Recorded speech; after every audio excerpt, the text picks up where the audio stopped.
Welcome to Kaizen Time, part of the Blood, Sweat, and Business podcast, where we provide constant improvement to businesses through timely, actionable financial solutions. Do you want answers to your financial questions? Email us at bsp@kaizencpas.com. I'm your host, Mark Valesky. Now let's get started. Welcome to another episode of Kaizen Time. I'm joined by Eric Jordan, a partner here at the firm. Eric. Mark. Eric. It's great to see you again in the flesh. Absolutely. Today, we're going to get back into remote culture. This will be fun. This will be a fun blooper reel. Right. So we've already talked about office mandates. Yep. And all that returning back and the huge push to bring people back into the office. But I don't think there's really much talk about remote culture. Yeah. Because you can still have that, hey, water cooler type talk in a remote office. Like people can still get to know each other. Totally. It can still be casual. Yes. Yeah. So we get asked quite a bit. We have, I think as of right now, about 54 full-time employees. And I'd say probably on a recurring basis, about 15 to 20 of them might be working in a physical office. And the rest are working in some sort of remote fashion, whether that's hybrid or full-time remote. So we get asked a lot, how is it successful? And it really started back in COVID. We had just adopted Microsoft Teams, and we went kind of full in on that remote atmosphere because of health and safety concerns. And then all of a sudden it started getting baked into our day-to-day processes. And then people stopped coming back to the office. And then we started to grow and grow and grow. Sourcing talent became really challenging just locally. So then we said, hey, let's not let geographical bounds limit who we can hire. You don't let it limit who you would take on as a client. At the same time, our client base has become more national, actually to the point where our presence in Illinois and Wisconsin is shrinking and our national presence is growing. So we're now seeing a much more widespread distribution of location for our clients. And even when you factor in Illinois and Wisconsin, or say deviations from our office, let's say it's a 30-minute deviation from our office. Mm-hmm. That client count is dramatically, that pool is shrinking dramatically compared to anything 30 minutes or farther from our office. So before we go to the next part, I want to interrupt you. Why do you think it is that the pool in this area is shrinking? Yeah. Are they not a good fit? Is that the thought process? Yeah. I mean, there's a multitude of factors, right? Is at least to achieve the growth that we wanted, this market can't service. This market here is probably too mature in its life cycle, where there's not enough change in business that's happening. Not enough new growth. Yeah, new growth. And my guess is the age of the entrepreneur is probably still too far from retirement on average for these businesses to turn over. There might be an opportunity down the road where we'll see more business turnover, and that could cause more opportunity for us.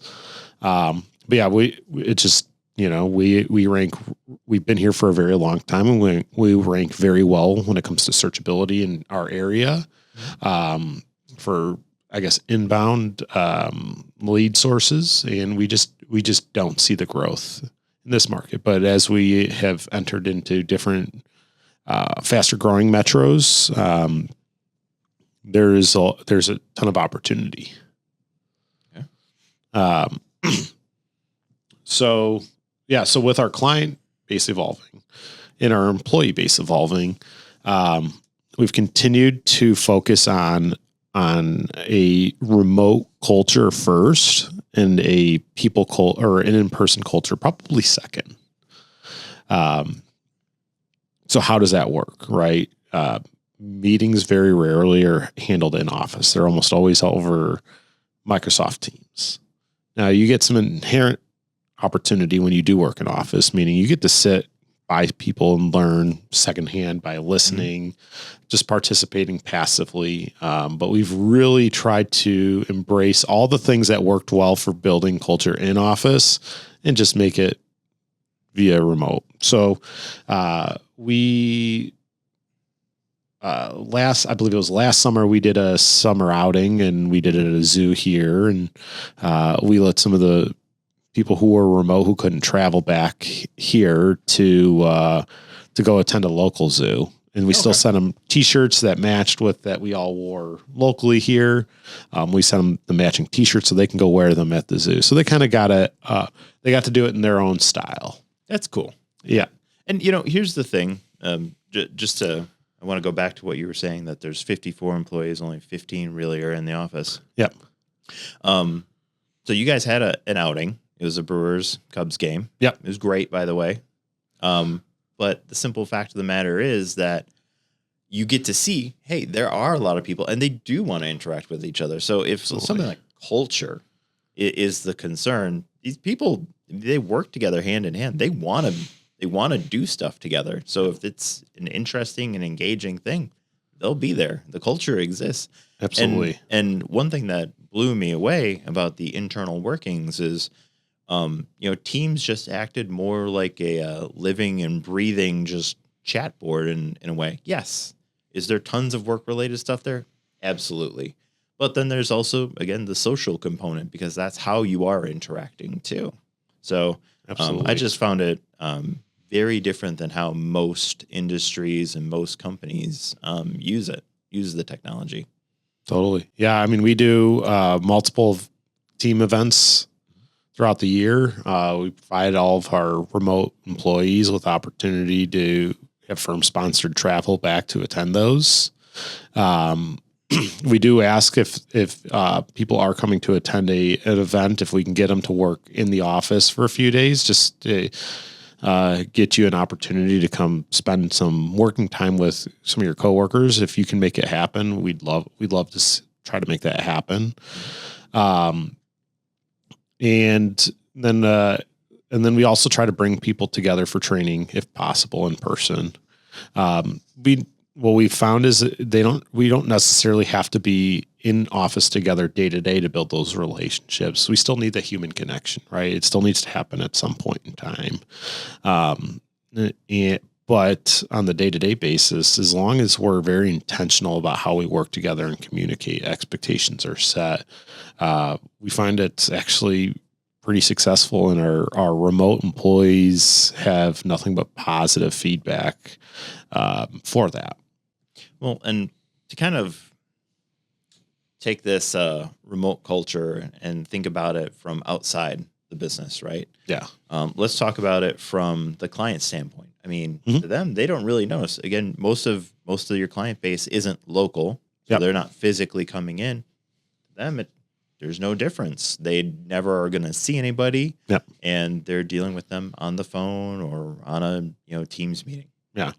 And there is one thing I do really want to talk about, though, because you mentioned it. The in-person is still important. There is the human connection.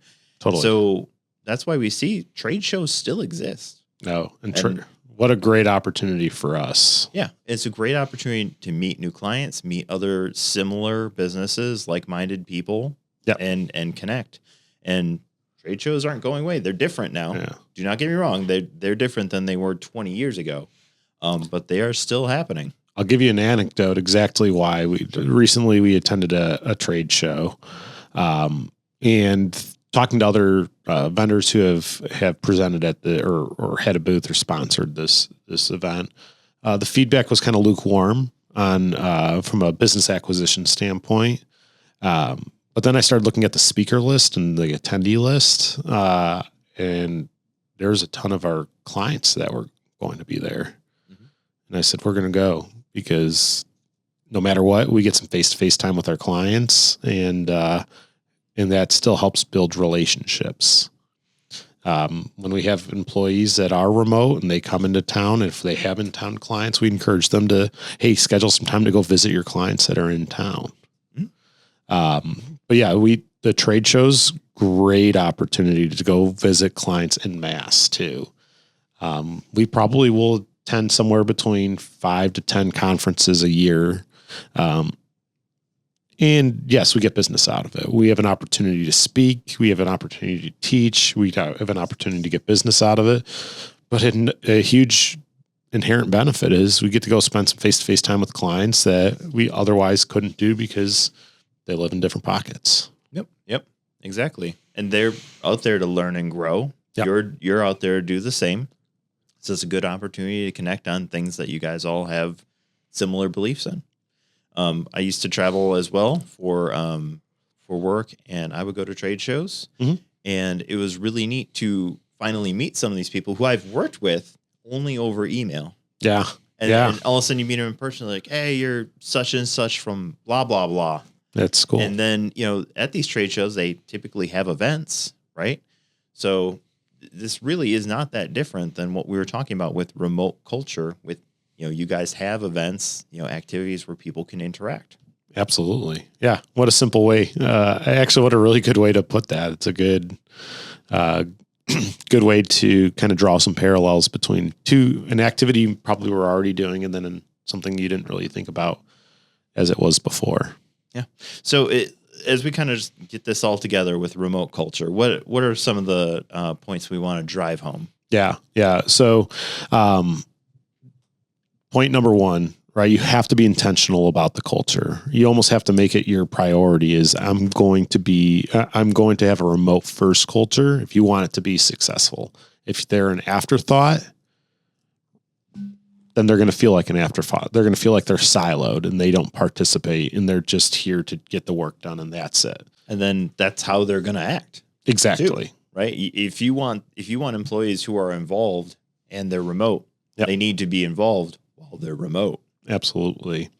Hey, you're probably going to save on some real estate costs, reinvest that cost into events where all your people have the opportunity to come meet each other in person and spend some in-person time together. And one of the most rewarding things is me seeing some of our employees that work together on a regular basis and maybe have met the first time in person or just seeing them reconnect. And these are people that are 500 miles away. They've only interacted over video calls and then they come together and it feels like they've known each other forever. It's pretty cool seeing that come together. Mm-hmm. So those are two really big items. And then a third one from a remote culture standpoint is that, you have to make sure you're measuring your employees, right? You got to measure their productivity, let them have the flexibility. We'll see videos or hear videos or stories of, hey, I went out for a Target run in the middle of my work day, or hey, I went and walked the dog or whatnot. And just because their butt wasn't in the seat doesn't mean that they weren't productive. Or hey, maybe they did their work at midnight or 1:00 in the morning because that's what works for them. And then they had the freedom to go execute something else they wanted to do. At the end of the day, if you're measuring them, you have the systems, processes, and measurements in place to manage those people. And I'll plug that. Yeah, plugging a lot lately. That podcast that talks about doing that. If you're doing that, they have the freedom. I mean, what a great benefit for an employee of freedom of schedule, right? And one of the reasons why people spend time doom scrolling on their social media is because they lacked the ability to control their day, and that gives them the one last opportunity to control part of their day, and so they spend it mindlessly scrolling instead of doing something productive, active. But if you give them the opportunity and the platform to control their day a little bit more, you might have just a happier, healthier human working for you. You could be surprised with the results, and the results vary, right? Based on employees, because every employee varies. And this might not work for everybody, right? If you have built a really strong in-office foundation, you're unlikely to have a very good remote experience for people, right? If you are a in-office first company, to then have that as being an addendum of your company is going to be a challenge. You will have a stark difference between working experiences for those employees. One thing I want to add to that, because you mentioned being intentional about the culture. Yeah. Right.